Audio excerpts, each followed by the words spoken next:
चलिए क्लास को शुरू कर लेते हैं हम लोग, और भी बच्चे क्लास को ज्वाइन करते रहेंगे, ठीक है।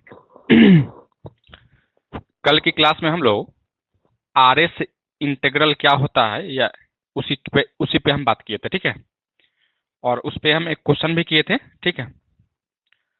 और उसी पे एक और क्वेश्चन अभी हम करेंगे, और उसके बाद जो है ना हम उससे रिलेटेड जो भी थ्योरम है उस थ्योरम की हम बात करेंगे, ठीक है। आप लोग बताइएगा कि कोई भी फंक्शन आरएस इंटीग्रेबल कब होता है। कोई भी फंक्शन आरएस इंटीग्रेबल कब होता है। कल की क्लास में आप लोग पढ़े हैं ना, कब होता है बोलिए तो।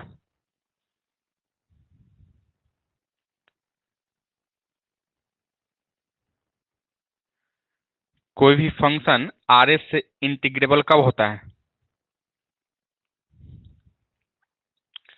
आरएस इंटीग्रल या इंटीग्रेबल तभी होता है जब लोएस्ट आरएस से इंटीग्रेबल हो, ठीक है। अर्थात हम कहते थे इसको ऐसे कि लिमिट या इंटीग्रेशन फ्रॉम ए बार से लेकर B f d g equal to integration from A से लेकर B bar f d g अगर हो जाता था तब हम जाके कहते थे क्या कि यह फंक्शन एफ जो है ना वह आर ए से इंटीग्रेबल है, ठीक है। और इसको हम इस तरीके से लिखा करते थे या लिखेंगे, ठीक है। और इसी को हम कहते थे क्या कि अब यहाँ से इंटीग्रेशन फ्रॉम ए से लेकर बी एफ डी जी हम कहते थे। तो कोई भी फंक्शन अगर या लोएस्ट आर एस से इंटीग्रेबल है या अपर आर एस से इंटीग्रेबल है, ठीक है। दोनों अगर सेम हो जाता है तो फिर हम सिंपली हम क्या कहते हैं कि वह आर एस इंटीग्रेबल होगा, ठीक है। बस यही चीज हम कहते थे।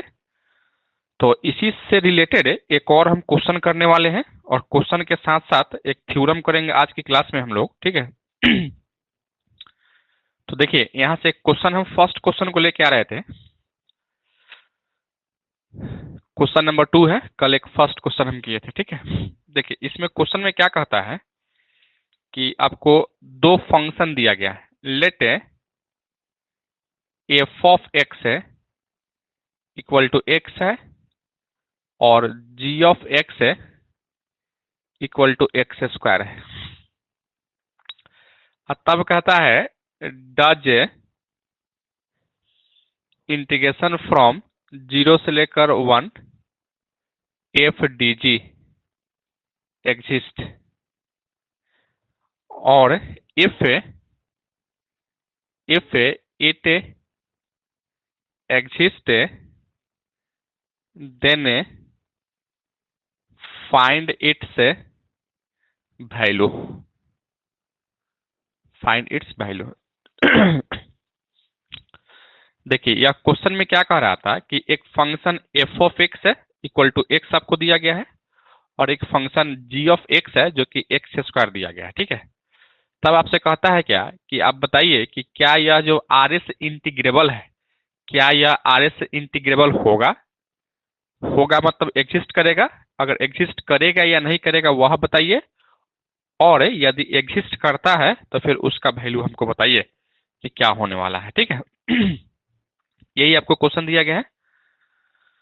तो चलिए हम लोग इसको सॉल्व करते हैं, ठीक है। तो सबसे पहले यहां से लिखिएगा सॉल्यूशन, ठीक है। देखिए f of x is equal to x दिया गया है, ठीक है।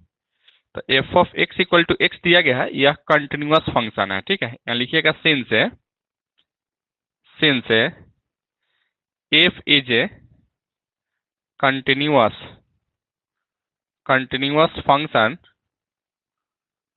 कंटिन्यूअस फंक्शन, ठीक है। And G be the non decreasing function on A close interval 0 से 1। 0 से 1 आपको दे रखा है, ठीक है। 10 से देखिए एक थ्योरम आपको पढ़ाने वाले हैं, ठीक है, कि अगर एफ कंटिन्यूअस हो और जी क्या हो आपका, तो एक नॉन डिक्रीजिंग फंक्शन हो, तो वह हमेशा जो है ना आर एस इंटीग्रेबल वह एग्जिस्ट करता है। यानी इंटीग्रेशन फ्रॉम 0 से लेकर 1 एफ डी जी वह हमेशा क्या करेगा, वह एग्जिस्ट करने वाला है। ठीक है, अगर कोई भी फंक्शन अगर कंटिन्यूअस हो और वह अगर नॉन डिक्रीजिंग हो तो वह, इसका मतलब क्या है, कल डेफिनेशन में भी हम लोग यही बात देखे थे। ठीक है, कि यह क्या होने वाला है, एग्जिस्ट आपको करेगा। यानी आर एस इंटीग्रेबल जो है ना, या इंटीग्रेबिलिटी जो है वह क्या करेगा, आपका एग्जिस्ट करेगा। ठीक है, एग्जिस्ट अगर करेगा तो इसका मतलब क्या समझ रहे हैं, कि इसका भी वैल्यू कुछ ना कुछ मिलेगा। ठीक है, इसका भी वैल्यू कुछ ना कुछ मिलेगा, कुछ ना कुछ मतलब दोनों का सेम ही वैल्यू मिलेगा। मान लो कि इसका वैल्यू अगर 5 मिलता है तो इसका भी वैल्यू 5 मिलेगा, तो हम कहेंगे क्या, सिंपली यहाँ से ए से लेकर बी एफ डी जी, यानी इसका वैल्यू आपको क्या मिला, 5 मिल गया है। ठीक है, तो इस केस में हम क्या करने वाले हैं कि भाई यहाँ जो लोएस्ट और अपर जो है ना, वह दोनों को नहीं निकालेंगे। ठीक है, हम एक ही को निकालेंगे और उसके बाद हम कहेंगे क्या, कि भाई वही उसके बराबर होगा। ठीक है, कल हम दोनों निकाल के आपको बताए थे, लेकिन अभी के डेट में हम क्या करेंगे कि दोनों नहीं निकालेंगे, हम कोई एक ही निकालेंगे और वही हम कहेंगे क्या, कि भाई यह इसके बराबर हो गया। क्यों, क्योंकि हमको पहले ही पता चल गया कि भाई ये अगर फंक्शन कंटिन्यूअस है एफ है और जी क्या है, नॉन डिक्रीजिंग है, इसका मतलब यह एग्जिस्ट करेगा और यह एग्जिस्ट करेगा तो यही लोएस्ट और अपर आर एस इंटीग्रेबल के बराबर होगा। तो हम एक ही चीज को निकालेंगे तो काम मेरा चल जाएगा। ठीक है, तो हम एक ही चीज को निकालना चाहेंगे। ठीक है, अब यहां से वी हैव टू फाइंड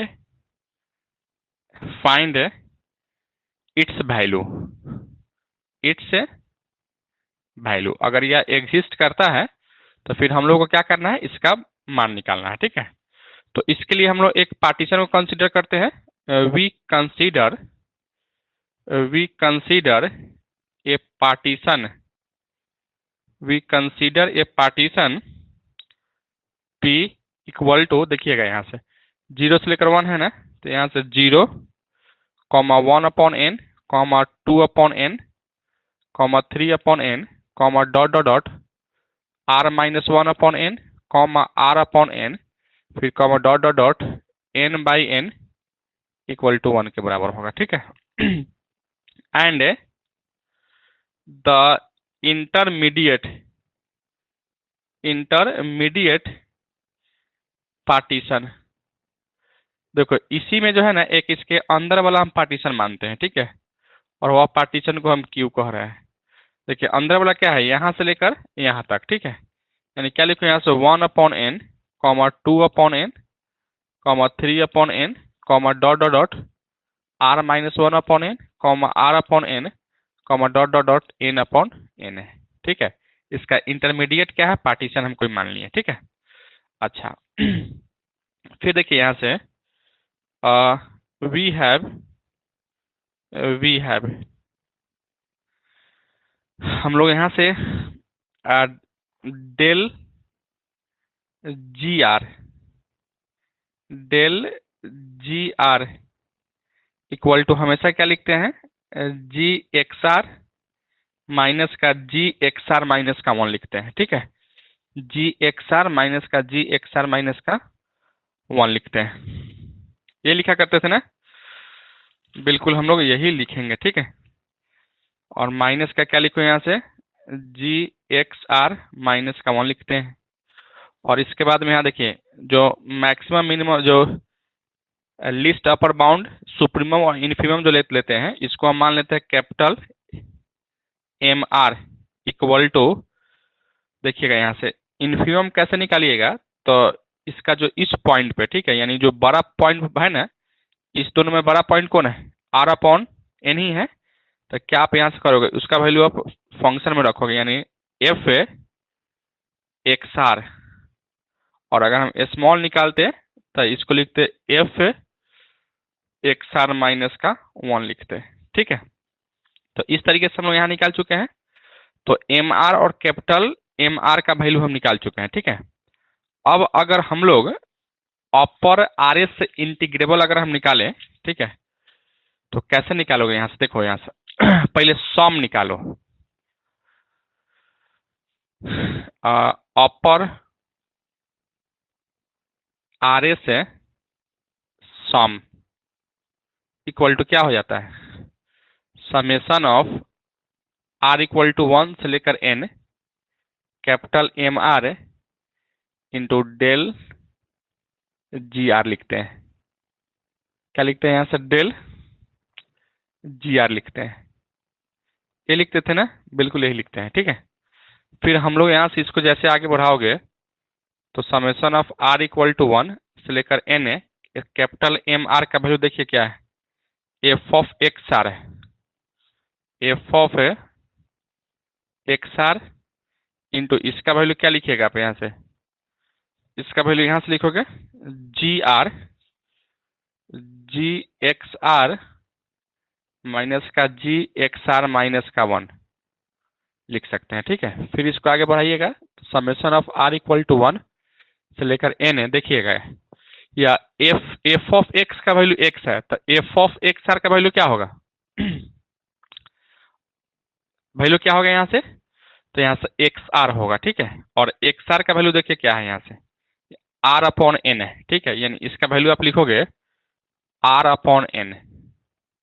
उसी तरह से यहाँ भी वही लिखोगे, यहाँ देखो या जी ऑफ एक्स से है तो क्या है, एक्स स्क्वायर है, तो जी ऑफ एक्स आर है तो क्या लिखोगे, एक्स आर का स्क्वायर, और एक्स आर का स्क्वायर यही है, क्या लिखेंगे आप यहाँ से r upon x r upon n का स्क्वायर माइनस का आर माइनस 1 बाई एन का स्क्वायर लिख सकते हैं, ठीक है। इस तरीके से हम लोग क्या किए, इसका वैल्यू निकाल सकते हैं, ठीक है।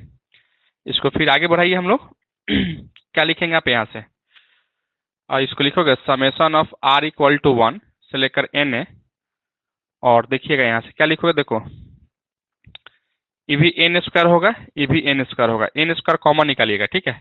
तो एन एगो पहले से है, इसका मतलब क्या है, इसका मतलब यही है कि भाई जो इसका वैल्यू मिलने वाला है ना वह 1 अपॉन एन क्यू को बाहर निकाल लीजिए, ठीक है।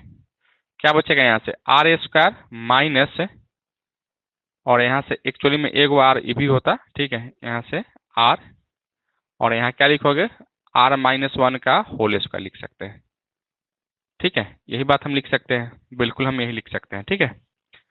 अच्छा फिर हम लोग यहाँ से देखिए क्या लिखोगे, 1 अपॉन एन क्यू को बाहर निकालिए, summation of r equal to 1 से लेकर एन है आर इंटू इसको तोड़िएगा तो आर स्क्वायर माइनस का आर स्क्वायर प्लस का 2r और माइनस का r1 लिख सकते हैं, ठीक है। फिर इसको आगे बढ़ाइएगा तो 1 upon n q into summation of r equal to 1 से लेकर एन है, और यह आर स्क्वायर से आर स्क्वायर कटेगा, क्या बचेगा यहाँ से 2r स्क्वायर माइनस का ई आर से हम गुना किए, यहाँ 2r में r से गुना किया तो 2r स्क्वायर, और -1 में r से गुना किया तो माइनस का r लिख सकते हैं, ठीक है। तो एक बार सभी स्टूडेंट्स हमको कमेंट करके बताइए तो यहाँ तक में किसी को कोई दिक्कत है तो, और इसी को हम क्या कहते हैं, इसी को हम लेके चलते हैं यू पी, और यहाँ देखिएगा एक और पार्टीशन है क्यू, तो यहाँ क्यू भी कर लीजिए, फंक्शन एफ है और एक फंक्शन जी है, इसी को हम ऐसे कहेंगे, ठीक है। चलिए एक बार सभी बच्चे कमेंट करके हमको बताइए कि यहाँ तक में किसी को कोई दिक्कत है तो। देखिए एक्सआर का वैल्यू क्या होता है कि हम जब भी सुप्रीमम और इन्फीमम जब निकालते हैं ना, सुप्रीमम का मतलब होता है कि इसका जो सब इंटरवल होता है ना, इसका जो बड़ा वाला पॉइंट, ठीक है, यानी यहाँ इससे या बड़ा वाला पॉइंट है तो आर अपॉन एन, और यह कहाँ रखते हैं तो फंक्शन में रखते हैं, इसमें रखते हैं, वही बात यहाँ है। और इन्फीमम का मतलब क्या है यहाँ से, ठीक है, या अपर लिस्ट या मतलब हाँ इन्फीमम का मतलब क्या है तो वही एक्स आर माइनस का 1 है, ठीक है, जो कि इसी में रखेंगे, फिर यही वाला पॉइंट रखेंगे और उसके बाद फिर आगे बढ़ाएंगे। हालांकि हम इसको नहीं भी लिखते तो कोई दिक्कत नहीं था, इसलिए क्योंकि हम खाली अपर वाला ही निकालेंगे, ठीक है, दोनों निकालने की जरूरत नहीं है हमको, इसलिए जरूरत नहीं है क्योंकि पहले ही आपको हम कहत कर चुके हैं कि भाई यह जो है ना हमेशा एग्जिस्ट करेगा। तो अपर रीमान या अपन R S integral equal to lowest R S integral होने वाला है। तो दोनों निकालने की कोई जरूरत नहीं है, बस एक ही हम निकालेंगे। तो अपर निकालने के लिए खाली इसी का यूज करना था ना हमको, इसका तो यूज करने की जरूरत था ही नहीं। फिलहाल आप लोग बताइए कि यहां तक में किसी को कोई दिक्कत है तो बताइए। हाँ, यहाँ पे देखिए, कल आपको हम बताया था कि ओनली हम यहाँ से you U P F G लेके चल देते, ठीक है। लेकिन यहाँ दो पार्टीशन मान लिए हैं, ठीक है। एक आपका क्या है, इंटरमीडिएट पार्टीशन भी है, तो एक और पार्टीशन यहाँ लगा दीजिए, कोई दिक्कत नहीं है।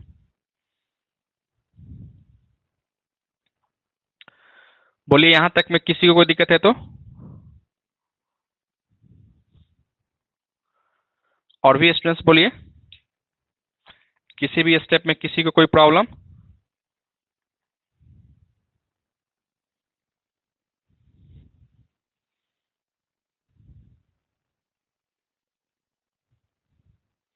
सोना जी बोलिए आप।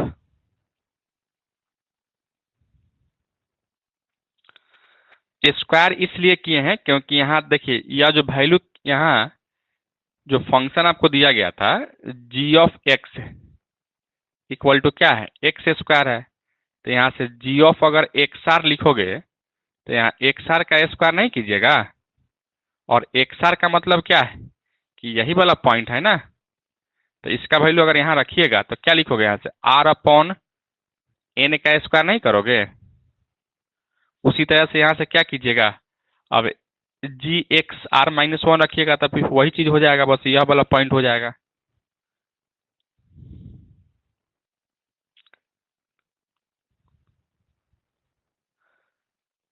हाँ, लास्ट में यह इक्वल ही है, ये सब इक्वल ही हम लेके चल रहे थे ना, यह सब इक्वल ही लेके हम चल रहे हैं। तो यहाँ तक में कोई दिक्कत नहीं ना है। अब हम लोग क्या कर लेते हैं, इसको सॉल्व करते हैं, ठीक है। सॉल्व करके इसको आगे बढ़ाते हैं और देखते हैं कि क्या वैल्यू आने वाला है, ठीक है। तो हम इधर मिटा दें ना। क्या आप लोग स्क्रीनशॉट ले चुके हैं? क्या आप सभी स्टूडेंट्स स्क्रीनशॉट को ले चुके हैं? तो आइए हम इधर मिटाते हैं और इसको फिर हम आगे बढ़ाते हैं।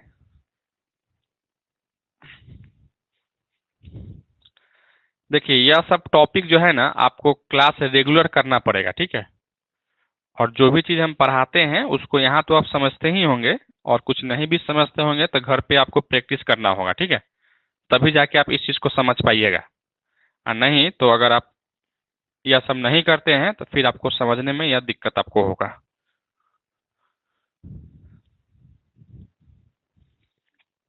चलिए, अब इसको आगे हम अगर बढ़ाते हैं तो क्या लिखोगे आप यहाँ से, 1 अपॉन या कहें u p q f g equal to हम लिख सकते हैं 1/n⁴।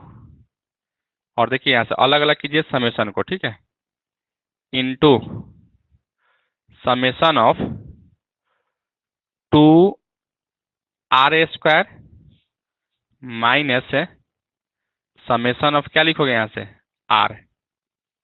और यहाँ से एक चीज और है, r इक्वल टू 1 से लेकर n तक जा रहा था, यहाँ भी r इक्वल टू 1 से लेकर n तक जा रहा था, ठीक है। फिर आप इसको आगे बढ़ाओगे, क्या लिखोगे यहाँ से 1/n³ इंटू 2 कॉन्स्टेंट बाहर निकालिए, 2 summation of r equal to 1 से लेकर n r² minus summation of r equal to 1 से लेकर n r लिख सकते हैं, ठीक है।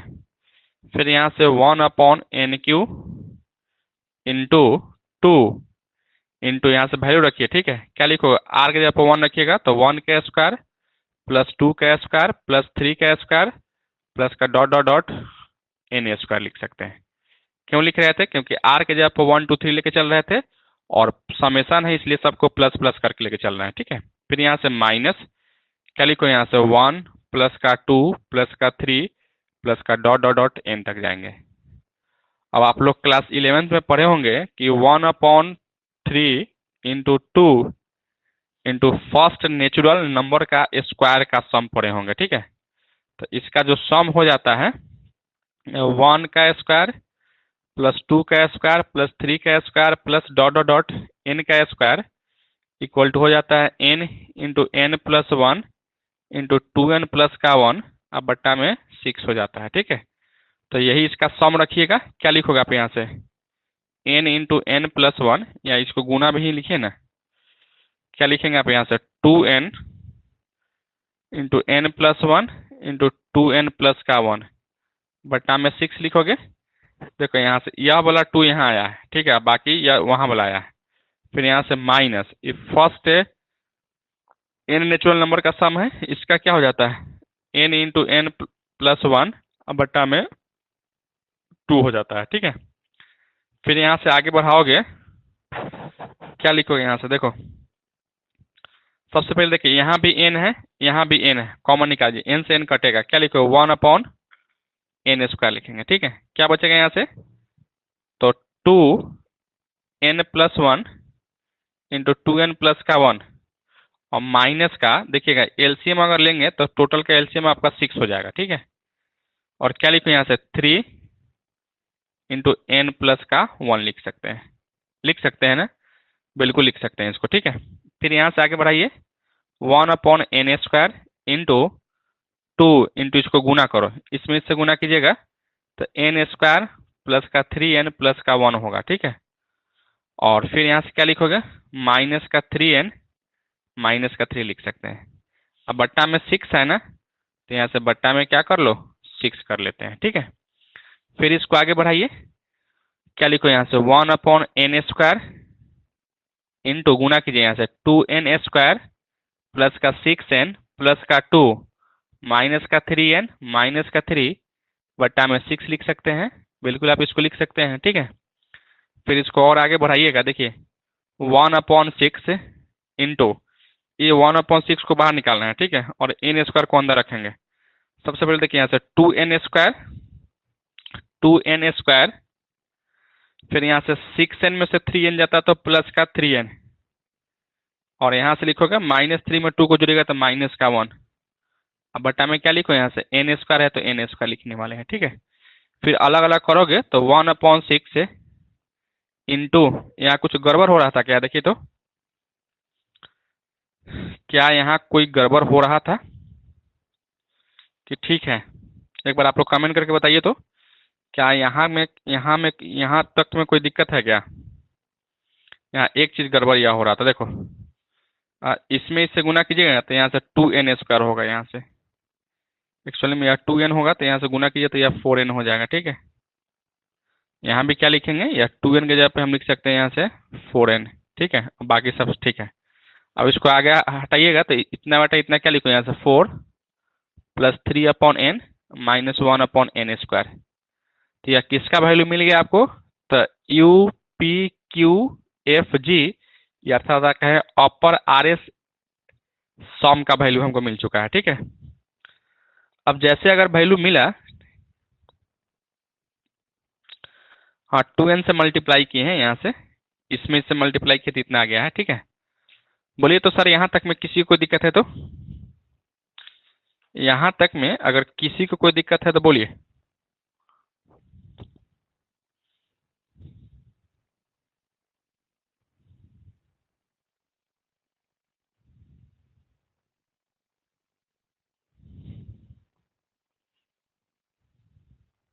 कोई दिक्कत नहीं ना है, चलिए अब हम लोग इसको आगे बढ़ाते हैं। ठीक है, आगे बढ़ाने का मतलब क्या है कि अपर सम तो निकाल चुके हैं, अब हम लोग अपर RS इंटेग्रल निकालते हैं। ठीक है, तो इंटेग्रल निकालने के लिए हमको क्या करना पड़ता है, इसी का हमको इन्फिमम लेके चलना पड़ता है, इन्फिमम। ठीक है, यानी हम लोग अब इसको मिटाते हैं। ठीक है,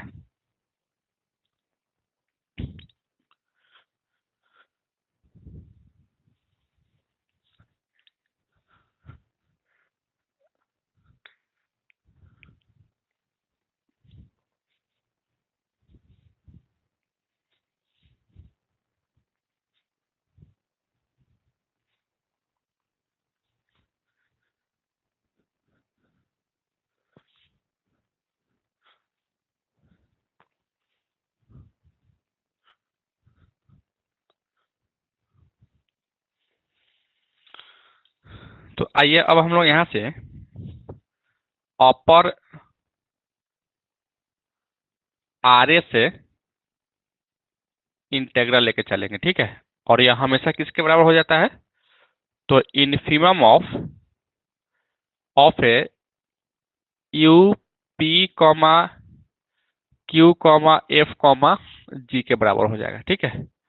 और इन्फीमम का मतलब क्या है कि आप इसको लेके चलिएगा लिमिट है, देखिए यहां से नॉर्म ऑफ पी है टेंस टू जीरो, या डबल लाइन लिखा जाता है ना तो यह नॉर्म कहा जाता है, ठीक है।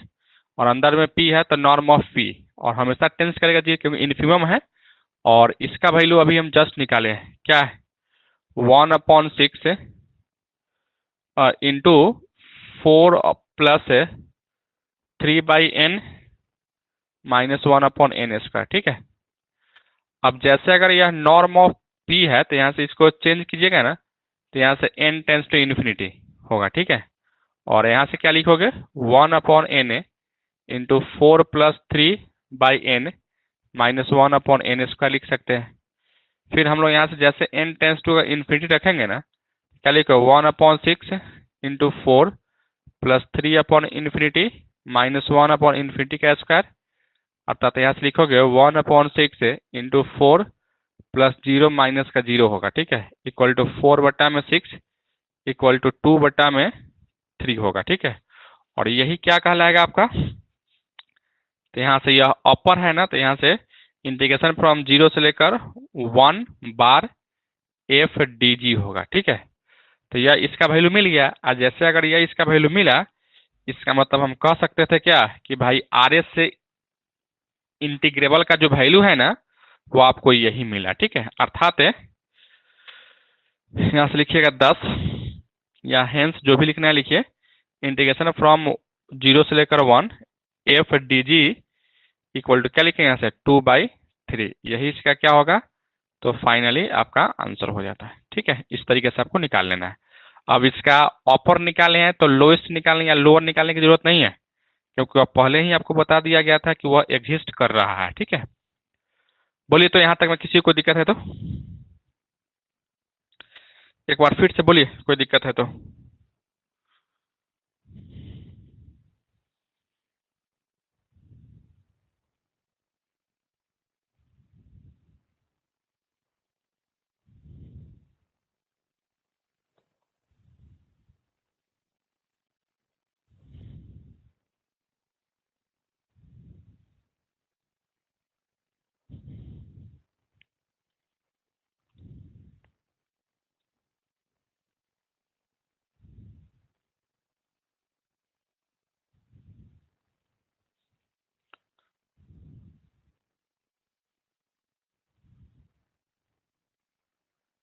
किसी को कोई दिक्कत बोलिए,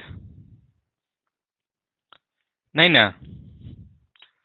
तो इस तरीके से एक क्वेश्चन हम कर चुके हैं, ठीक है। क्या एक अब थ्योरम है, क्या उस थ्योरम को हम बतावें या कल बतावेंगे?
तो आइए हम नेक्स्ट थ्योरम की बात करते हैं। एक थ्योरम है, उस थ्योरम की हम बात कर लेते हैं, ठीक है। तो आइए हम लोग टॉपिक डालते हैं।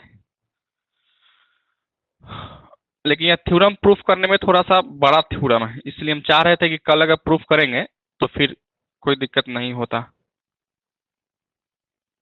Necessary and sufficient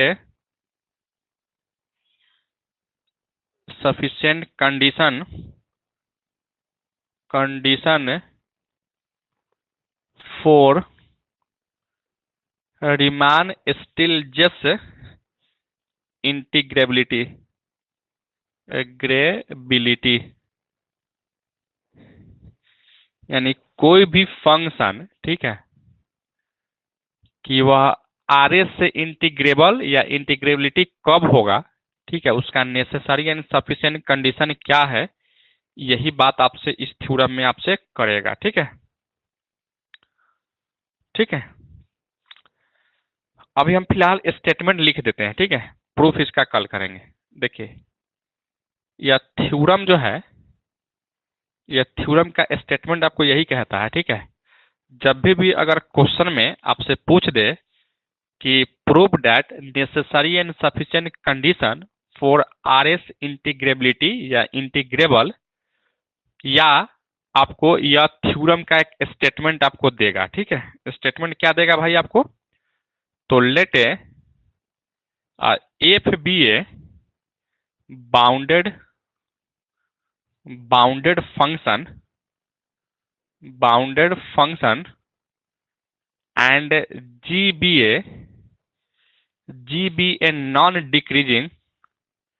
non-decreasing for every epsilon greater than 0, there exists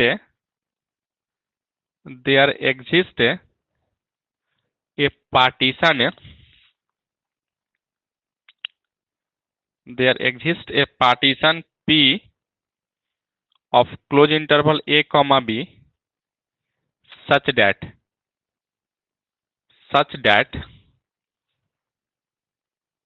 u p f comma g minus का l p f comma g वह लेस देन एप्सिलॉन हो। ठीक है, यही आपका स्टेटमेंट है, या हम कहें आपसे क्वेश्चन में कर देगा, पूछेगा दो तरीके से क्वेश्चन। ठीक है, एक तो आपको कहेगा क्या कि नेसेसरी या prove that necessary and sufficient condition for R S integrability, या आपको यह एक थ्योरम कह देगा और उसका स्टेटमेंट यह दे देगा। ठीक है, अगर यह दे देगा तो दोनों का मतलब आपको सेम ही है, और जिस तरीके से आपको प्रूफ कल की क्लास में आपको बताया जाएगा उसी तरीके से आप क्या कर लीजिएगा, इसको प्रूफ कर लीजिएगा। ठीक है, तो इस स्टेटमेंट को आप लोग लिख लीजिए, और नहीं तो स्क्रीनशॉट ले लीजिए, और इसका प्रूफ हम कल की क्लास में आपको हम बताने वाले हैं।